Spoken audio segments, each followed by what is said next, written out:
अस्सलाम वालेकुम, मैं हूं मदीहा और आप देख रहे हैं channel just Madiha Urdu recipes. आज हम बनाने वाले हैं बहुत ही इजी रेसिपी से केक जो हम बनाएंगे ग्राइंडर में और जो बहुत ही मज़ेदार, सॉफ्ट, क्रीमी और ठंडा ठंडा होगा। जो बिगनर हैं, जिन्होंने केक बेक नहीं किए हैं, उनके लिए भी ये रेसिपी बहुत ईजी है। आप ये बेक करें, आपके लिए बहुत आसानी से आपका ये केक बेक हो जाएगा और बहुत अच्छा रिजल्ट आएगा। चलिए जल्दी से रेसिपी स्टार्ट करते हैं। बिस्मिल्लाहिर्रहमानिर्रहीम। सबसे पहले हमें चाहिए ग्राइंडर सूखा हुआ हो, उसमें पानी नहीं होना चाहिए। उसमें हम ऐड करेंगे 1 कप दूध जो है डब्बे वाला लें तो ज़्यादा बेहतर होगा। साथ में हम ऐड कर रहे हैं 1 कप चीनी दानेदार है जो घर में हम यूज़ करते हैं, और कोको पाउडर आधा कप। इसके अलावा हम इसमें डालेंगे 1 कप तेल भी कोई भी आप जो घर में यूज़ करते हैं वो इसमें ऐड कर दीजिए और इसको हम ग्राइंड करेंगे।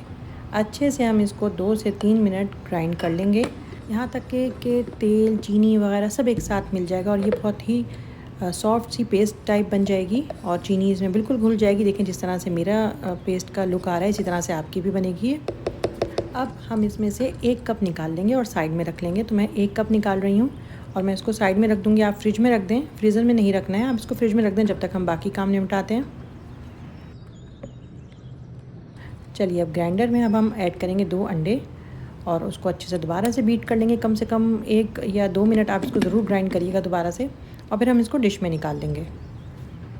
अंडे मैंने जो बाकी हमारा मिक्सचर बचा था ग्राइंडर में, मैंने उसमें अंडे डाल के बीट किए हैं, ग्राइंड किए हैं। आपने देख लिया होगा और समझ भी लिया होगा, और मैंने इसको डिश में निकाल लिया है।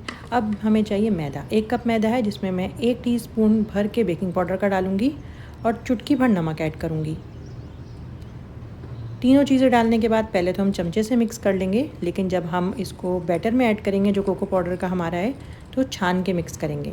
छानते जाएंगे और मिक्स करते जाएंगे। एक साथ सारा मिक्स नहीं करेंगे क्योंकि फिर एक साथ सारा मिक्स करने में मुश्किल होती है। तो थोड़ा थोड़ा छानेंगे और मिक्स करेंगे, और उसके बाद फिर आहिस्ता आहिस्ता पूरा मैदा हम इसमें डाल देंगे। हमें गुठलियाँ नहीं चाहिए और हाथों से मिक्स करना है। आप मेरी तरह का चमचा यूज़ करिए या स्पैचुलर यूज़ करिए, आपको जो आपके पास है आप इसको यूज़ करके इसको मिक्स कर लीजिए। केक हम बना रहे हैं ग्राइंडर में, तो ये बहुत इजी है और सब लोग बना सकते हैं जिनके घर में बीटर नहीं है, या कोई भी बहाने भी ढूंढते हैं कभी कभार कि हमारे पास तो बीटर नहीं है। तो ये जो अगर आपका शौक़ है और आप उसको पूरा करना चाहते हैं अपने केक बेकिंग का, तो आप इस तरह से ग्राइंडर में केक बनाइए और ये बहुत अच्छा रिज़ल्ट देगा। अब मैं इसमें ऐड कर रही हूँ वनीला एसेंस।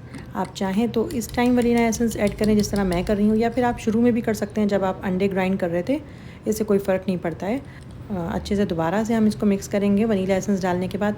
अच्छा, ओवन में चला चुकी हूँ अपना पहले से, कम 5 से 10 मिनट मैंने ओवन पहले से चला के रखा हुआ है। 180 टेम्परेचर पे मेरा ओवन चल रहा है और वो गर्म हो चुका है। हम इसको गर्म ओवन में ही रखेंगे। हमेशा केक को गर्म ओवन में रखा जाता है, फ़ौरन ओवन में केक ओवन खोल के नहीं रखा जाता, पहले से ओवन चला दिया जाता है। डिश में मैंने ऐड कर लिया इसको। डिश हमें थोड़ी ऐसी चाहिए जो फ्लैट हो, ताकि हमारा जो केक का बैटर है वो ज़्यादा मोटी तह नहीं लगे और पतली तह लगे, ताकि ये शीट टाइप केक बने हमारा। ओवन में मैंने केक बेक कर लिया है और हम इसको एंड में टूथपिक से चेक करके निकालेंगे। अगर टूथपिक साफ़ है इसका मतलब है केक बेक हो चुका है। अब मैंने इसको बाहर निकाल लिया है केक को, ताकि ये ठंडा हो जाए। अब हम अपनी क्रीम बीट करते हैं। जब तक मैं ले रही हूँ विप क्रीम, आपके पास जो भी क्रीम है, पाउडर क्रीम भी आप यूज़ कर सकते हैं, और इसको अच्छे से बीट करें ठंडी क्रीम को, और थोड़ी देर में ही ये बिल्कुल थिक हो जाएगी, बिल्कुल क्रीम की जैसी जो क्रीम का लुक होता है। और अब मैं इसमें ऐड कर रही हूँ वो बैटर जो मैंने अलग से निकाल के रखा था, उसके 2 चमचे मैं इसमें ऐड करूँगी और दोबारा से मैं क्रीम को बीट कर लूँगी, तो इसमें हल्का सा चॉकलेट फ्लेवर आ जाएगा।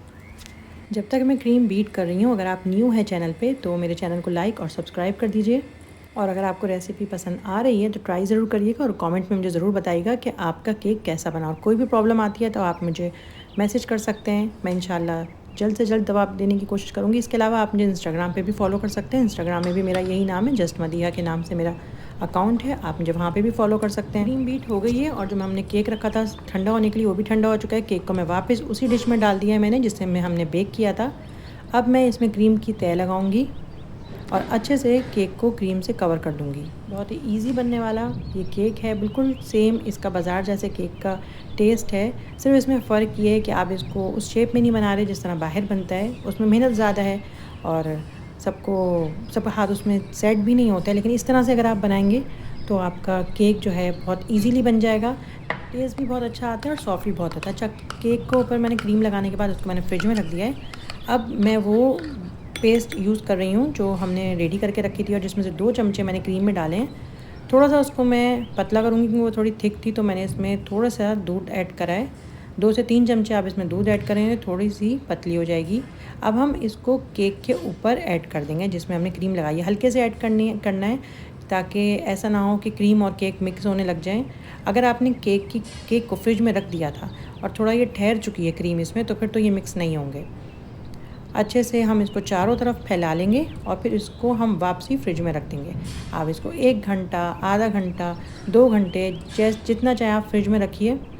हमें केक को बस सर्व करते हुए बिल्कुल ठंडा होना चाहिए, तो इसलिए आप इसको आधा घंटा फ्रीज़र में भी रख सकते हैं खाली। अब मैं आपको इसका लुक दिखाती हूँ। ये बहुत ही ईज़िली इसके स्लाइस कट जाते हैं और आप इसको आसानी से डिश आउट कर सकते हैं और ये बहुत ही सॉफ्ट क्रीम ही होता है। अच्छा, मैंने केक जो है ना अपना थोड़ी देर फ्रिज में रखा था क्योंकि मेरा फ्रिज कुछ इतना अच्छा ख़ास काम भी नहीं कर रहा है अभी, तो मैं फ़ौरन ही फिर मैंने कहा मैं आपको इसका रिज़ल्ट दिखा देती हूँ। लेकिन आपके केक की क्रीम यकीनन थोड़ी सी ऊपर थोड़ी सी जो है ना और टाइट हुई हुई होगी और जमी हुई होगी। और ये बहुत मज़े का बना था और मेरा हाथ इसमें रुक ही नहीं रहा था और फ़ौरन ही मैंने बच्चों को सर्व किया क्योंकि सब वेट कर रहे थे। मीठा और चॉकलेट मुझे बहुत पसंद है, तो इसलिए मेरा हाथ रुकने वाला नहीं है। मैं एक और पीस निकालती हूँ और इन्जॉय करती हूँ बच्चों के साथ। आप भी इन्जॉय करिए। मैं मिलूँगी किसी नेक्स्ट रेसिपी में इंशाल्लाह। जब तक के लिए अल्लाह हाफ़िज़।